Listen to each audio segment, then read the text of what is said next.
It's a mechanical switch. They are spring-loaded into position. They have a detent to hold them there. They don't vibrate out of position. Let me jump in. Just in simple layman's terms, is it possible that those fuel switches were turned off without human involvement? Captain Steve... Exactly, that's where I'm Captain Steve has extensive, obviously, flying experience. He does not believe that is possible. Everyone's saying those fuel switches went to cut off. Yeah. But the preliminary report doesn't mention anywhere that those switches moved. Presumably, you can't also rule out human error. You can't definitively say it wasn't pilot error. Absolutely. Yeah. I am at no point saying that you can rule out human factors at this stage. I mean, to that point, that the fuel supply could have been cut off without human engagement. You seem to suggest with your facial expression that you don't believe that would be possible. No, absolutely impossible on that type of fuel control switch. It's a mechanical switch, and that goes from run to cut off mechanically, and it opens a mechanical relay. There is no electronic component to it except for one that sends a signal to the FADEC on that particular aircraft so you don't overboost the engines. It's like a governor, but it's a fail-safe system. It's inconceivable that there's any sort of electronic impulse that could somehow close any one of those valves. So let's clear something up. Captain Steve says the fuel switches are mechanical.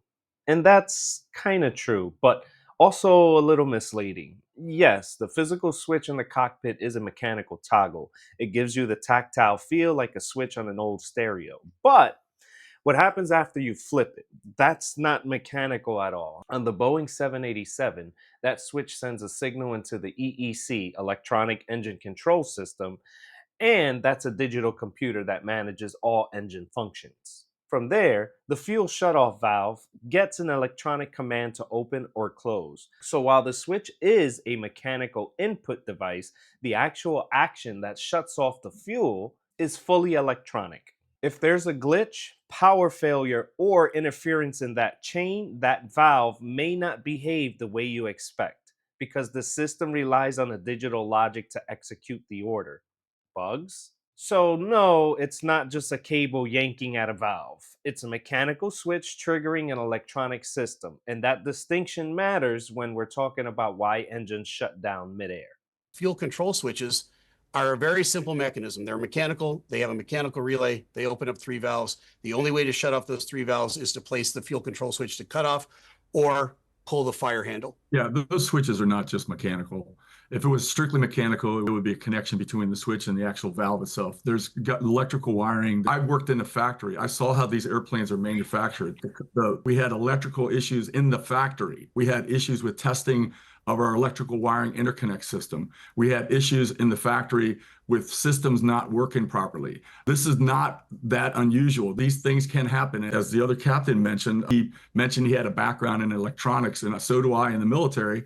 And these switches are not purely mechanical. If they were purely mechanical, there would be a physical connection between that switch and whatever that end object is. And so what we need to do is we need to go through the signal flow, the detailed signal flow. And these, again, I'm saying I'm not an expert because I value the fact that there's areas of expertise that, say, Captain Steve has, but there's areas of expertise that other people with other disciplines have. So electronic technicians, electrical engineers, systems engineers, those individuals need to be involved in this. And that's what I mean when I say I'm not an expert.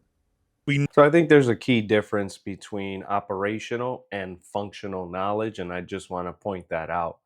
Operational knowledge refers to the understanding of how to use or operate a system, typically from a user or frontline perspective.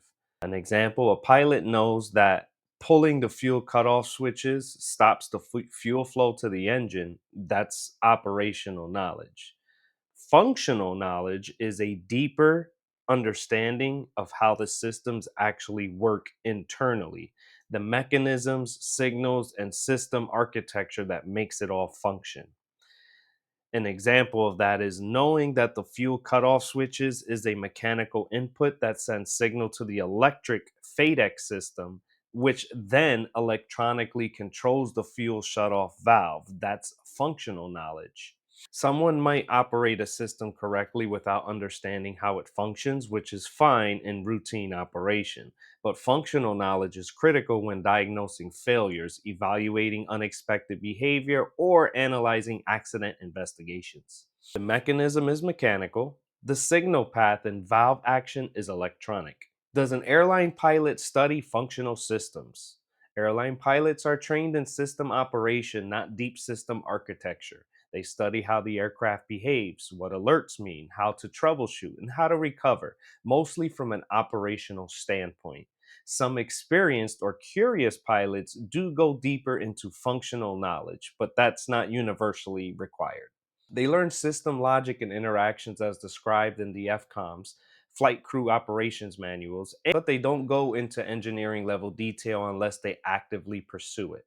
Captain Steve provides insightful operational analysis flying both the 787s and 777s and breaking down what he sees in video and audio data. He clearly knows what buttons pilots push and how systems behave in cockpits. But there's no public indication that he's gone deeper into the engineering architecture, the electronic pathways, logic boards, microcontroller commands that underpin those systems. That's where functional knowledge resides.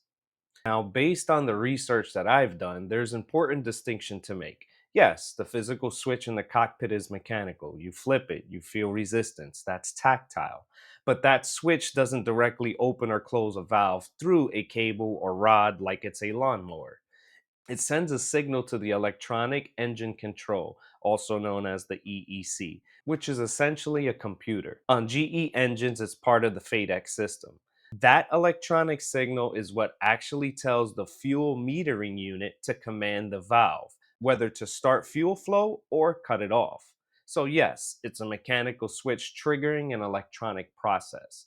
The final actuator event is absolutely controlled electronically, not mechanically. And that's not opinion. That's documented in Boeing's own maintenance and flight crew training manuals and even Rolls-Royce and GE engine specs. You know what would solve all this, Pierce? Mm. Would be if the people who wrote this report got in front of a camera and behind a microphone. Mm. We're all here having a spirited discussion about what we think happened. The people that have the real answers, the first question I would ask the people that wrote this report is, what do you mean it transitioned from run to cutoff? To explain what you mean by the word transition.